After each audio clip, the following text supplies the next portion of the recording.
This guitar right here is very special. So today I wanted to share the history, the specs, and the stories of this fine Strat with all of you.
The story starts about 4 years ago now, a little over 4 years ago now, and it was my 1 year playing anniversary on guitar, and I was looking for a Strat.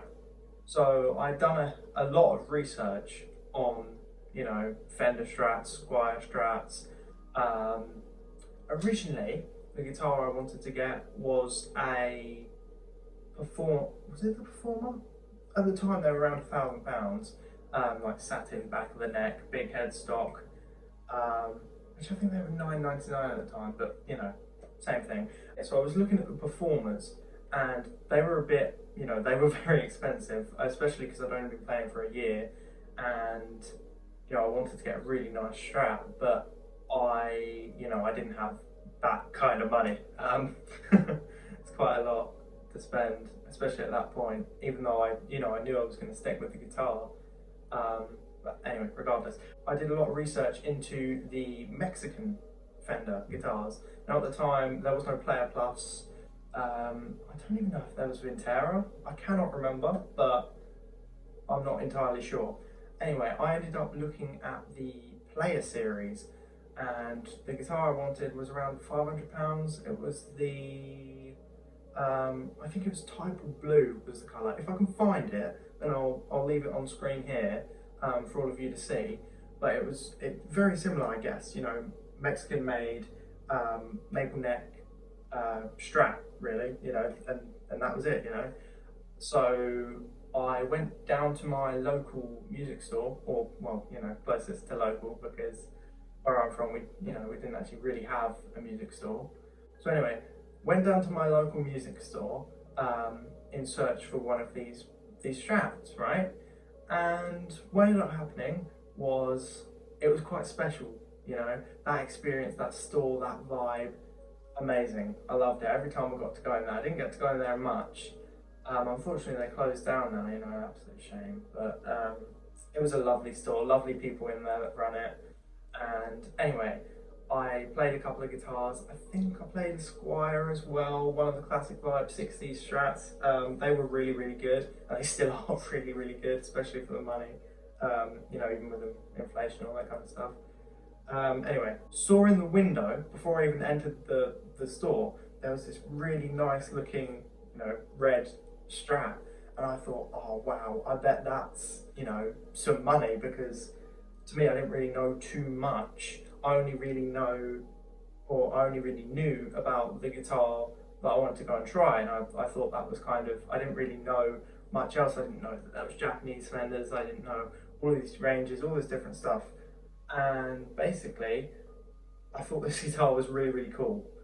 So I tried the blue Player Strat first, and I liked it. It was cool. Really, really enjoyed playing that. But what then happened was I didn't want to be a pain or anything, but I think it was my dad that ended up asking for me, one of the staff members, please, if it's at all possible, can I try that red Strat in the window? And I didn't know how much it was at the time, all this kind of stuff. I just really wanted to play it because it looked cool, and you know, red's my favorite color, and yeah. So anyway, that happened. Ended up playing it. Ended up asking them for a stand, and I was, you know, going between the two guitars, playing them. Oh, it was so fun. And yeah, what ended up happening was I found out the price on this guitar, and it was actually cheaper than the Player Series Strats. And well, you know, that combined with the fact that I liked it better, to me it played nicer, and it just looked it just looked really cool. It was one of the moments like stars aligned and, you know, all that kind of stuff. So I was able to try out this red Strat, and I was so grateful to be able to have the opportunity to play it.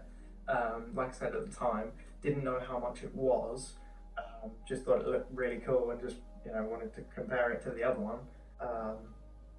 And basically, this guitar was about £100 cheaper than the Player Strat, and obviously I liked it better. I thought it felt nicer, it sounded nicer to me. You know, I'd only recently found out about Strats, you know, a couple of months ago. I'd only found out about Strats a couple of months beforehand. So yeah, I didn't know much about gear.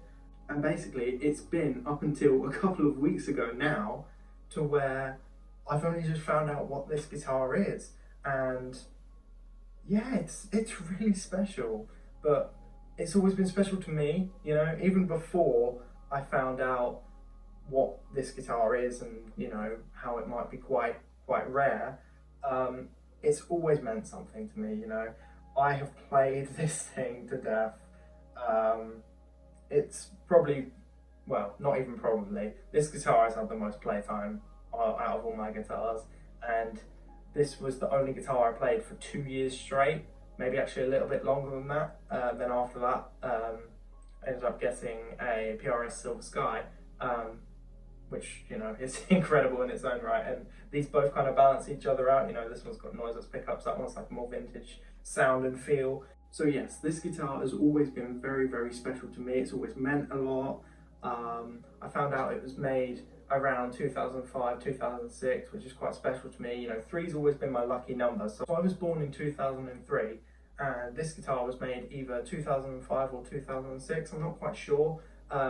Different serial number readers said different things. Some said 06, some said 05, so that's why I say between, because I'm not really sure. But three's always been my lucky number. So if it is 2006, you know, it's 3 years after I was born, and, you know, that kind of sentimental stuff. You know, it might not mean something to some people, you know, when the guitar's made or whatever, but it means something to me. And, you know, favourite colour's always been red.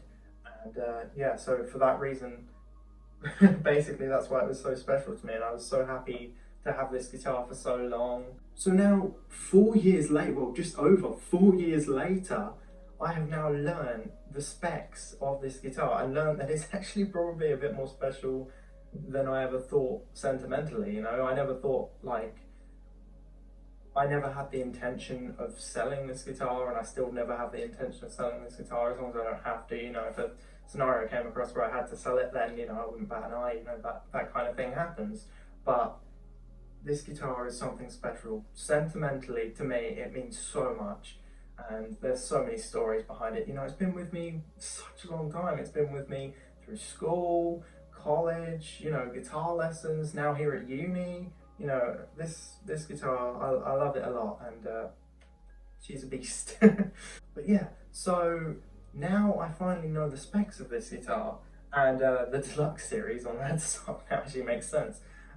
Basically what it is it's a Deluxe Players Strat. So this was a series that ran from about 2004-ish to 2016, according to my research. I might be incorrect there, but as far as I can determine, that's what happened. And some of the features that helped me to figure this guitar out were the noiseless pickups, the tortoiseshell pickguard, this little button switch between the tone knobs here, the gold hardware, and of course that Deluxe series writing on the headstock. Okay, so let's get into some specs. So this thing has an ash body. It's quite heavy. I don't know if all ash bodies are this heavy, but this one's quite weighty. It's actually heavier. I have an Epiphone Les Paul. It's actually heavier than that guitar, and Les Pauls are usually known for being quite heavy. So It's decently heavy. It's not too bad when you're playing it sitting down, but playing it, you know, on stage, eventually you're like, oh, my shoulder. But you know, that's just, I guess, it's just part of this guitar. You know, it's just the way it is, and it's pretty cool nonetheless. So yeah, ash body on this thing. It's got the gold hardware. It's got 3 noiseless single coils. Those are stated some places online to be American noiseless single coils. However, I'm not entirely sure. They might be, they might not be. Some places just say vintage noiseless single coils. Other places say American vintage, you know. So whether they are American pickups or not, they sound great. You've got this little button down here, which basically it engages the bridge pickup wherever you are. So basically you can have neck and bridge, if I press that button in there. And that's a position that's not really too common on Strats, for those of you who know. So that's really cool. And then you can have all 3 pickups at once as well. So you've technically got a 7-way selector switch on this guitar, which is really, really cool and adds to the tonal capabilities. And I will say, them extra tones do sound really, really cool. So yeah, it's nice to have them there. Gloss maple neck, which I've sanded down the back of. And since then, you know, it has gone this darker colour with age and playing, so I did that about, what, 2 years ago now, maybe? I'm sure I'll show you in closer detail that too. The reason I sanded it down was, it was for a college project actually, which is really interesting. I was learning to, well, not to be a guitar tech, but I was learning things like, oh, how to restring properly, how to change pickup heights, how to change like tuners, how to like change other different parts on the guitar. The only thing I don't really know is how to solder and all the wiring and stuff, which is something I'd love to learn in the future. But basically, yeah, I was learning that at college, and something I did was I did truss rod adjustments on this guitar, and literally I've left it months and it stayed in tune. I don't know how. And yeah, all this fretboard wear on the front, that's all actual wear from just playing this thing for ages, and it's all started to chip off and all that kind of stuff. So yeah, there's a lot of wear along the side. But if I can find it, I have old videos from that college project of where the back of the neck was first sanded down and it was all like really bright, like natural wood, natural maple, like obviously unfinished, almost like a satin it looked like after I took the glass off, but now it's obviously, you know, dark with age and play and all that kind of stuff. I love the fact that this guitar would have had storage before I got it, because I've had it for about 4 years now, but someone would have owned it for like 14 years or so before me. So all of like the tarnished gold hardware, like all this kind of stuff, yeah, that's really, really cool to me. And I love that it's had a history and stories before me, and then it's got the stories and histories of me as well. But yes, anyway, so rounding out the specs here, we've got actually a 12-inch fretboard, which is actually uncommon usually for Fender. Usually they go for about 9.5. Vintage models is about 7.25. But yeah, this fretboard radius is 12, and you know, maybe that's why I really, really liked it all of this time, because of the radius and because it's been so comfortable and fun to play. You know, I guess more like a Charvel really. You know, they have like 12 to 16 compound radiuses. But yeah, I only found that out recently. But yeah, this thing's always played like a joy, and especially since I sanded all the glue off the back of the neck, I'm not really a fan of, you know, getting stuck to necks and stuff like that. So yeah, that's why I did that. Oh, sorry, I forgot to note. So there are actually 21 frets on this guitar. Some have 22, but this one is 21, which I believe is more old, like vintage kind of spec. And it's got that kind of block heel at the back here, so you know, your hand doesn't kind of smack up against it a little bit. But you know, it's fine. You know, it is what it is, and it's just kind of that regular Strat thing. I know some of the modern ones have like a recessed heel or whatever, but yeah, you know, I've never really had too much of an issue with it, and I don't really ever play this high up on this guitar anyway. But yeah, you know, I've not really found it too bad. I did also forget to mention the colour of this guitar, which was something that helped me to define it actually. And this is Sienna Sunburst, according to the listings that I could find. So I found one on Guitar Center and one on Reverb, I believe. And basically, this is where the story continues. And as I was finding out the specs of this thing, I found out that it's a very rare colour, because I was able to identify that it's a deluxe series, you know, Mexican Strat, because, you know, it's Mexican, it says deluxe series, and it's got the same pickups, the same tortoiseshell pickup, that same button that not many Strats have, and then, you know, the gold hardware in that as well. So yeah, I was able to figure out what this guitar was because of all of those things, because there's loads of other colours. I'll see if I can put them on screen. And this one I could not find, even if you search in Fender, you know, Deluxe Players Strat or Stratocaster or whatever, in Sienna Sunburst. This thing does not come up. It comes with all the Player and the Player Plus stuff, and even some American Strats in the same colour. I could only find like 2 or 3 pictures of this guitar on like the whole of the internet, and that is really, really interesting to me. So apparently it's a very rare colour according to this Reverb listing that I found, and I believe that to be true because I can't find any videos on it, I can't find really many pictures on it other than the 2 listings that I found, and I always wondered what that special edition sticker meant on the back of the headstock, and I believe that means this colour is a limited edition colour. It's like a Fender special run guitar, so it would have been a little bit more of a premium back in the day when it was sold to buy this guitar over the other ones of the same spec and same series because of the colour combination, which is lovely, by the way. I love this colour. So yeah, for that reason, this guitar is quite rare, and well, that just adds more to the character and the story and all that kind of stuff, you know, of this really gorgeous Strat. So what I'll do is I'll try and leave as much information and pictures as I can throughout this video of all the research that I've been doing over the past couple of weeks, especially since I found out about this guitar. And it's interesting, I haven't mentioned this yet, I was watching just some random video on Player Plus Strats, and that's what caused me to find out about the Deluxe Player series.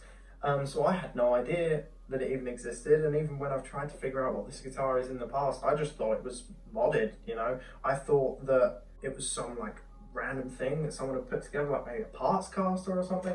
I had no idea, but all I knew is that it was really cool.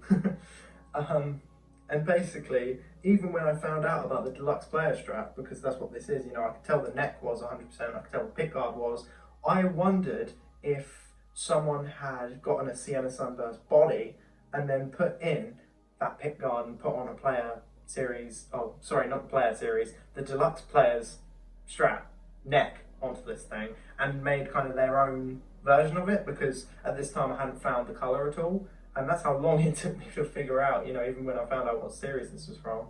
It took me ages to even find one that looks like this. So yeah, originally I thought this thing was modded, then I thought it was a parts caster, or, you know, I wasn't entirely sure. Then I found out the series and, you know, all this kind of stuff.